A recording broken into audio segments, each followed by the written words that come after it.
তৃণমূলের গোষ্ঠীদ্বন্দ্বের কথা বারবার উঠে আসে। আপনারা জানেন মালদায় দুলাল সরকার যাকে খুন করা হয়েছিল ঠিক 12 দিন আগে, তার মধ্যে আবার কালিয়াচকে রাস্তার শিলান্যাসে তৃণমূল বনাম তৃণমূল। কথা বলবো, আমাদের সঙ্গে রয়েছেন আমাদের প্রতিনিধি করুণাময় সিংহ।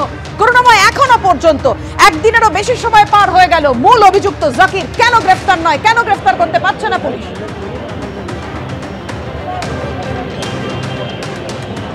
দেখো, পুলিশ ইতিমধ্যে একজনকে গ্রেফতার করেছে, আমির হামজা, যার নাম তোমাকে বলে রাখি এই আমির হামজা জাকির ঘনিষ্ঠ, এবং এই আমির হামজাকে পুলিশ ইতিমধ্যে গ্রেফতার করেছে।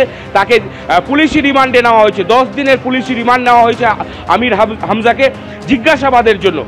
পরিবারের তরফ থেকে যেটা অভিযোগ উঠে আসছে যে বেশ কয়েকজন 6 থেকে 7 জন যারা এই ঘটনা সংগঠিত করেছে, এবং তোমাকে বলে রাখি যে মূল অভিযুক্ত জাকির, সেই জাকির শেখকে কিন্তু এখনও নাগালে পায়নি পুলিশ। জাকির শেখের খোঁজার জন্য বিভিন্ন জায়গায় তল্লাশি চালানো হচ্ছে। একদিকে যেমন আমবাগান থেকে শুরু করে বিভিন্ন ডেরা যে রয়েছে কালিয়াচকে জাকিরের ডেরা, সেই ডেরাগুলোতে হানা দেওয়া হচ্ছে। পাশাপাশি কিন্তু বিভিন্ন থানাকে অ্যালার্ট করা হয়েছে, মালদা জেলার বিভিন্ন থানা, এমনকি পার্শ্ববর্তী জেলার থানাগুলোকেও অ্যালার্ট করা হয়েছে জাকিরের ছবি দিয়ে, যাতে কোনোভাবেই জাকির মালদা ছেড়ে পালিয়ে যেতে না পারে। কিন্তু প্রশ্ন স্বাভাবিকভাবে বিরোধীরা প্রশ্ন তুলছে যে দুলাল সরকার 2 তারিখে খুন হয়েছিলেন, এখনো পর্যন্ত তাকে কেন খুন করা হলো, কে এই ঘটনার সাথে যুক্ত, সেই বিষয়টা এখনো কিন্তু পুলিশ জানাতে পারেনি।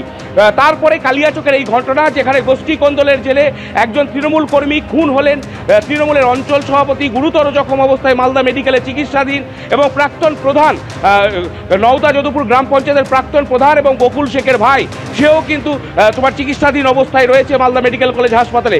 কিন্তু এই ঘটনার 24 ঘন্টারও বেশি সময় অতিক্রান্ত হয়ে গেছে, এখনো পর্যন্ত মূল অভিযুক্ত জাকির কোথায় সেই বিষয়ে পুলিশের কাছে কোনো তথ্য নেই। ধন্যবাদ তোমায়। একজন তৃণমূল কর্মী খুন, আর এখনো আশঙ্কাজনক তৃণমূল নেতা সহ 2 জন। আর এখানেই ওই তৃণমূল কর্মীর পরিবারের আশঙ্কা যে তার উপরও হামলা হতে পারে, তাদের উপরও হামলা হতে পারে, তারা এই জন্য ভয়ে মুখ খুলছেন না। কিন্তু তৃণমূল কর্মীর মেয়ে বলছেন খুনিদের কি একেবারে শাস্তি চাই। দেখুন, 3টা গুলি লেগেছে, আমরা শাস্তি চাই, আজালের শাস্তি চাই, নাসিমের শাস্তি চাই, জাকিরের শাস্তি চাই, আর শাস্তি চাই, শাস্তি চাই, আমরা শাস্তি চাই। পরিবারের সদস্যরা, তাদের সঙ্গে আমরা কথা বলছিলাম, তাদের মধ্যে অনেকেই বলছেন যে তারা বিচার চান না। কেন চান না? তার কারণ তাদের আশঙ্কা যে এর আগে একের পর এক খুন করার পর জেল থেকে জামিন পেয়ে বেরিয়ে যাওয়ার পরেও একই রকম ঘটনা পুনরাবৃত্তি ঘটাচ্ছে যারা, তাদের বিরুদ্ধে গ্রেপ্তার করে তাদের বিরুদ্ধে কি শাস্তি তারা চাইবেন। গ্রেপ্তার করার পরে আপনার জেল খেটে এসে আবার মার্ডার করছে, তার জন্য যে আমরা আর নিজের জানটাকে, জীবনটাকে রিস্কে আমরা ফেলতে চাই না। এখন তো 4 মাস পর, 3 মাস পর আবার আসবেন, আবার মারপিট করবেন, তো আমার নিজের জানটাকে আমরা খেটে খাওয়া মানুষ কি করে বাঁচাই?